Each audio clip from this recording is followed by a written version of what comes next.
Sura ya pili. Wakristo wa kwanza, waaminifu na wakweli. Yesu aliwafunulia wanafunzi wake hali ya watu wake jinsi itakavyokuwa tangu siku ile atakavyowaacha kwenda zake mbinguni hata siku atakaporudi mara ya pili kwa nguvu na utukufu mwingi. Alipenyeza macho yake akaona hali ya fujo itakayowapata wafuasi wake siku ya usoni. Soma Mathayo sura 24 mstari wa 9 na mstari wa 21 na wa 22. Wafuasi wa Kristo hawana budi kupitia njia ile ile ya dharau na dhihaki na masumbuko sawa na Bwana wao, maana ndiyo aliyoipitia. Uadui ulikuwa kwa Mwokozi wa ulimwengu, utaonekana kwa wote watakaoliamini jina lake pia. Umizimu uliona kuwa kama Ukristo utafaulu, utaondolewa mbali mahekalu na madhehebu zote za giza. Kwa hiyo moto wa mateso ukachochewa. Wakristo walinyang'anywa mali zao na kufukuziwa mbali kutoka katika miji yao. Watu wengi mno, waungwana na watumwa, matajiri na maskini,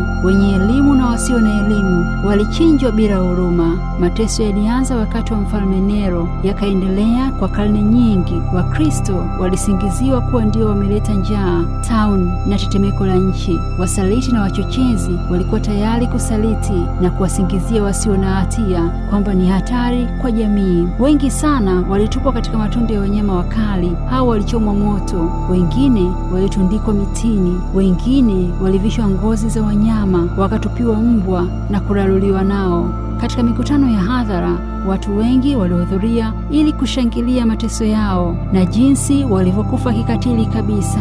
Wafuasi wa Kristo walilazimishwa kutafuta maficho mahali pa ukiwa nyikani, chini ya milima iliyoko nje ya mji wa Rumi. Walichimba mifereji mirefu, wakafanya makao katika mapango hayo chini ya miamba. Humo ndimo walimuzika wafu pia. Hayo yalikuwa makimbilio yao. Wengi walikumbuka maneno ya Bwana, kwa hiyo walipoudhiwa walifurahi tu.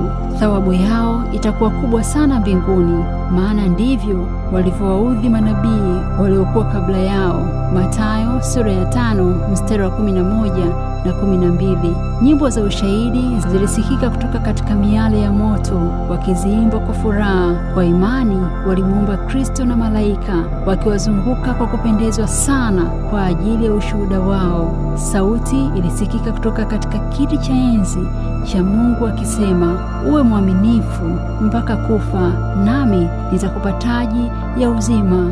Ufunuo sura ya 2 mstari wa 10. Shetani alijitahidi kuliharibu kanisa la Kristo kwa njia ya mateso, lakini ilikuwa kazi bure. Watendakazi wa Mungu walichinjwa, lakini injili ilizidi kuenea na wafuasi kuongezeka. Mkristo mmoja alisema, mnatukatakata kama majani, lakini tunazidi kuongezeka. Damu ya Wakristo ndiyo mbegu. Kwa hiyo shetani alipanga vita kwa njia nyingine ya kufaulu zaidi. Alisimamisha bendera yake katika kanisa la Kikristo ili kupata Wakristo wadanganyifu wenye hila. Hivyo alifaulu kuliko alivyotumia mateso. Badala ya mateso akatumia vishawishi na heshima. Ibada ya sanamu ilikubaliwa kuwa ni sehemu ya Ukristo na ukweli halisi ukakataliwa. Walijidai kuwa watu wa Mungu, lakini huku wakishikilia dhambi bila kuwa na haja ya kuziungama na kuziacha. Hapakuwa na badiliko lolote katika mioyo yao. Walikubaliana tu ya kuwa wote waamini katika Kristo. Sasa kanisa lilikuwa katika hatari kubwa: magereza, mateso, kuchomwa moto na upanga. Hayo yote yalikuwa heri kulinganisha na hali ya Ukristo bandia. Baadhi ya Wakristo walisimama imara, wengine walipendelea kugeuza imani zao na kufuata Ukristo huu bandia. Katika vazi hili jipya la Ukristo wa kujifanya, Shetani alijipenyeza kanisani na kuchafua imani yao. Wakristo wengi baadaye walipotoka kabisa na kushusha hadhi yao. Mwisho, muungano wa Ukristo na umizimu ulifanyika. Ingawa waabudu sanamu walijidai kuungana na kanisa, lakini walishikilia sanamu zao tu, ila walibadili sanamu zao ziwe mfano wa Yesu na mfano wa Maria na watakatifu wengine. Wakaingiza mafundisho ya uongo, mambo ya ushirikina na uchawi uchawi na mambo ya ibada ya sanamu. Hivyo vyote vikawa sehemu ya imani na ibada ya Ukristo. Kwa hiyo Ukristo halisi ukachafuliwa sana na kanisa likapoteza hadhi yake na uwezo wake. Walakini wengine hawakupotoshwa, walishikilia kanuni yao ya imani ya kweli.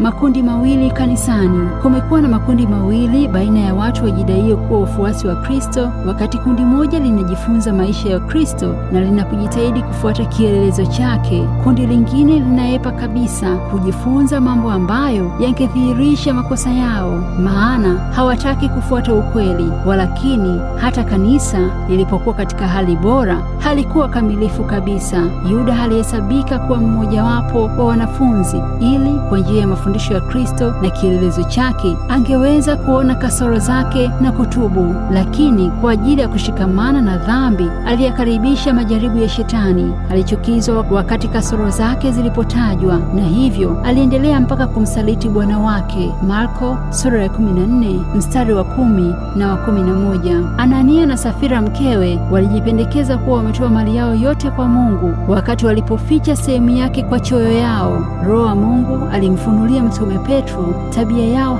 hasa ya wajipendekezao hawa, na hukumu za Mungu zilisafisha uchafu huo, umetia doa kwa usafi wa kanisa. Soma Matendo sura ya 5 mstari wa 1 mpaka wa 11. Mateso yalipowajia wafuasi wa Kristo yaliwadhihirishia wale waliokuwa wafuasi halisi, lakini mateso yalipokoma, wakaingia watu wa kanisa ambao hawakuwa wafuasi halisi, na kwa njia hiyo Shetani alipata nafasi ya kuliharibu kanisa. Wakati Wakristo waliporidhika kuungana na watu ambao hawakuongoka sawasawa, Shetani alishangilia, halafu aliwaamsha watu kama hao wawaudhi wale walioshikilia kanuni ya Mungu barabara. Wakristo wapotovu hawa ambao ni nusu wa mizimu walielekeza upinzani wao katika mafundisho yale ambayo ni muhimu kwa Ukristo, ndiyo maagizo ya Kristo. Kulitakikana msimamo imara kabisa, kukubaliana na mafundisho mapotofu yaliyoingizwa kanisani. Biblia ilikataliwa wazi kuwa sicho kipimo cha Ukristo.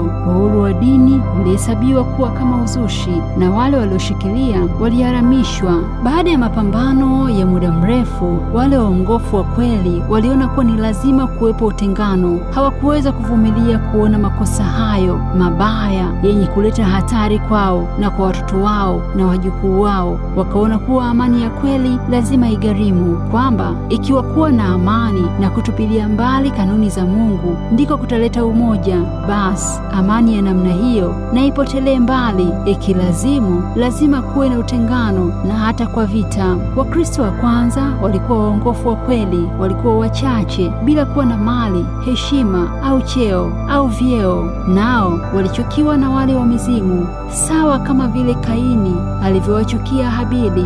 Soma Mwanzo sura ya 4 mstari wa 1 mpaka wa 10. Tangu wakati wa Kristo mpaka leo, wafuasi wa kweli wa Mungu wamekuwa katika chuki na wale wapendao dhambi. Sasa basi, Injili itawezaje kuitwa kuwa ujumbe wa amani? Malaika waliimba katika uwanda wa Bethlehemu, atukuzwe Mungu juu mbinguni, na duniani iwe amani kwa watu waliowaridhia. Luka sura ya 2 mstari wa 14. Inaonekana kuwa iko tofauti kati ya maneno haya ya unabii na maneno ya Kristo. Sikujua kuleta amani bali upanga, Mathayo sura ya 10 mstari wa 14. Lakini yakifahamika kwa kweli, hayana tofauti yoyote.